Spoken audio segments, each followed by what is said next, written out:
So it finally happened. It finally happened. Someone referred you. You have a prospective client on the phone. It's a first-time home buyer. It could be a move-up buyer, right? It could be an empty nester who's looking to move down. And that particular borrower has called you and they want your help. They need a mortgage pre-approval letter. What do you say? How do you start the conversation? So the first thing I want to do is I want to ask them, hey, John, who should I thank for referring you to me? And the reason why I want to write down that name and number, because A, I need to give gratitude to the person, but I want to edify that referral source. You got to keep in mind, as a lender, my job is to support the real estate and builder communities. I want to help them continue to look good and to shine. So when John calls in, the very first question I ask is, hey, John, who do I owe the pleasure for you and I talking today? Who should I thank for referring you to me? And then when John gives me that answer, I want to edify or speak highly of that person. The next thing I want to ask John is, hey, John, how much time do you have? Because I want to be respectful of your time. The next question I'm going to ask, hey, John, is this your first time going through the home buying process, or have you gone through the process before? I don't care if they've bought a home or not purchased a home. What I care about is have they gone through the process. And then when they answer me with no, I'm like, perfect.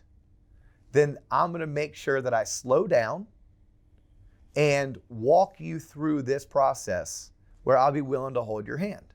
If they say, yeah, I've been pre-approved before, but I've never purchased something, I want to know from them, well, how long ago was that?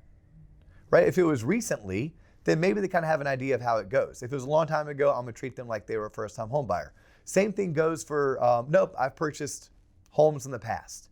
I would say, oh, cool, when was the last time you bought a home or refinanced a home? And they're going to give me the answer, and I'm going to let them know. I think this is imperative. When you ask a question, be willing and ready to tell them why. So I'll ask a question and follow it up with, the reason why I asked that, John, is I want to know at what pace to take our conversation. If you're someone who buys and sells and refinances homes every single year, you have a great idea of how this process works. And I want to make sure I go at a pace that I don't feel like I'm going too slow. But at the same time, if you haven't purchased a home in a while, I want to make sure that I slow down and explain to you why I need certain documents or why I ask certain questions. So once I have that established, there's two things I want to know. I want to know what is their monthly budget, and I want to know how much money they have.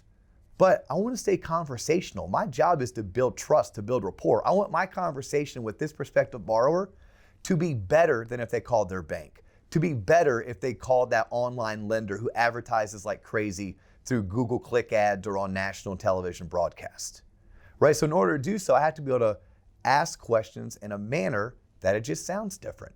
So instead of saying, hey, John, who do you work for? How much money do you make? I may ask John, hey, John, what do you do for a living? Right? I'm just curious. Oh man, how do you like that? What's your role there? How long have you been there for? Right now, that's maybe me getting ahead of myself because there's two things I haven't figured out yet. I don't know their budget. I don't know how much money they have allocated. I don't know how much money they have for down payment and closing costs. So I don't want to ask, hey, John, how much money do you have in the bank? Hey, John, how much are you putting down? That's kind of cold. That's kind of direct. I'm not trying to be cold. I'm not trying to be direct, right? Hey, John, how much are you trying to get pre-approved for? How much home are you looking to buy? I don't want to know that either. What I want to ask John is, hey, John, when you sit down and you do your monthly budget, what are you budgeting your monthly payment to be? Now, before John answers this, I want to follow up with some statements. John, when I ask you about your budget, what I'm asking you about is your comfort monthly payment. And when you think about your monthly payment, John, it's not just the principal and interest. It's things like principal and interest on your loan, plus mortgage insurance where applicable, homeowner's insurance, real estate taxes, and in certain areas, you're going to have condo dues or HOA dues. John, have you and your spouse sat down and talked about a monthly budget? If you haven't, that's something I'm going to encourage you to do. Like all of a sudden, if you notice, I'm not having a conversation about interest rates and getting pre-approved. I'm having a conversation about budgeting, right? This is a conversation of basics in financial disciplines, right? Or financial literacy. So I asked the question, what is your comfort monthly payment? I explained to them what I mean by comfort monthly payment, and then I make a statement. Hey, John, in today's day and market, believe it or not, I can help most of my clients become approved or pre-approved for more home than they want to afford.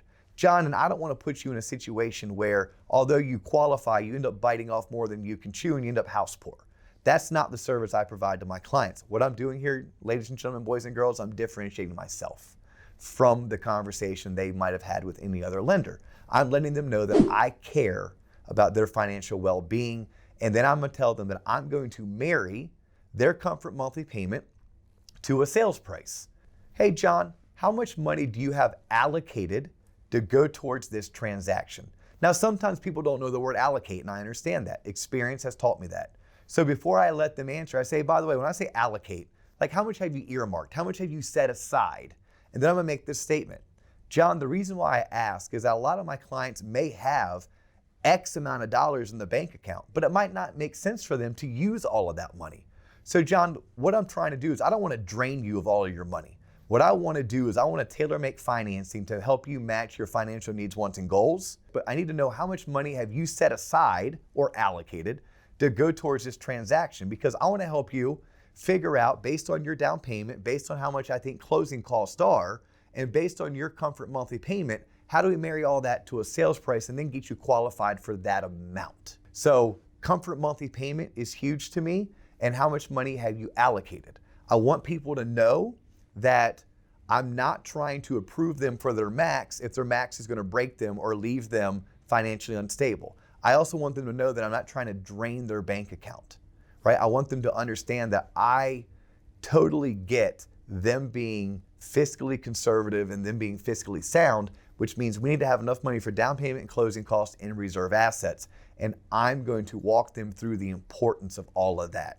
Before I talk about interest rate and interest rate lock strategies, which we've done an entire video on the conversation about interest rates, before I start talking about going to my online application and completing it, before I start talking about credit, I want to know comfort monthly payment. I want to know how much money they have allocated to go towards closing costs. I want them to understand that I'm an advisor, that I take an advisory role, that I care about their financial well-being. And I also need to know at what pace I'm going to take the conversation. Is this their first time going through the home buying process, or have they gone through it recently? If they've gone through it recently, how recently?